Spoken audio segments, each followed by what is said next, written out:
ಎಲ್ಲರಿಗೂ ನಮಸ್ಕಾರ. ಈ ವರ್ಷದ ಯುಗಾದಿ ಭವಿಷ್ಯ ಮೇಷ ಲಗ್ನ ಅಥವಾ ಮೇಷ ರಾಶಿಯವರಿಗೆ ಯಾವ ಥರ ಇದೆ ಅಂತ ನಿಮಗೆ ತಿಳಿಸ್ಕೊಡ್ತೀನಿ. ಎಜುಕೇಷನ್ ರಿಲೇಟೆಡ್ ಅಂತ ಬಂದಾಗ ಎಜುಕೇಷನಲ್ಲಿ ಅಷ್ಟು ನಿಮಗೆ ಚೆನ್ನಾಗಿರಲ್ಲ, ಹಿನ್ನಡೆ ಇರುತ್ತೆ. ಸೊ ಯಾರಾದರೂ ಫಾರಿನಲ್ಲಿ ಎಜುಕೇಷನ್ ಮಾಡ್ತಾರೋರಿಗೆ ತುಂಬ ಅನುಕೂಲ ಇರುತ್ತೆ. ಜಾಬ್ ಅಂತ ಬಂದಾಗ ನಿಮಗೆ ಎಲ್ಲ ಥರದ ಬಡ್ತಿ ಈ ವರ್ಷ ನಿಮಗೆ ಖಂಡಿತ ಸಿಗುತ್ತೆ. ಜಾಬಲ್ಲಿ ನಿಮಗೆ ಖಂಡಿತ ಈ ವರ್ಷ ಲಾಭ ಇದ್ದೇ ಇರುತ್ತೆ.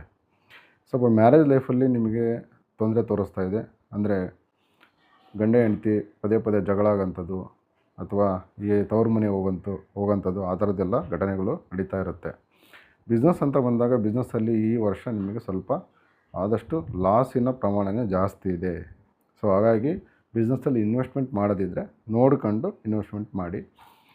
ಫೈನಾನ್ಸ್ ಅಂತ ಬಂದಾಗ ಫೈನಾನ್ಸು ಅಥವಾ ಸೇವಿಂಗ್ಸ್ ಅಂತ ಬಂದಾಗ ಇದರಲ್ಲಿ ವ್ಯಯನೇ ಜಾಸ್ತಿ ಇದೆ, ಅಂದರೆ ಖರ್ಚು ಜಾಸ್ತಿ ಇದೆ.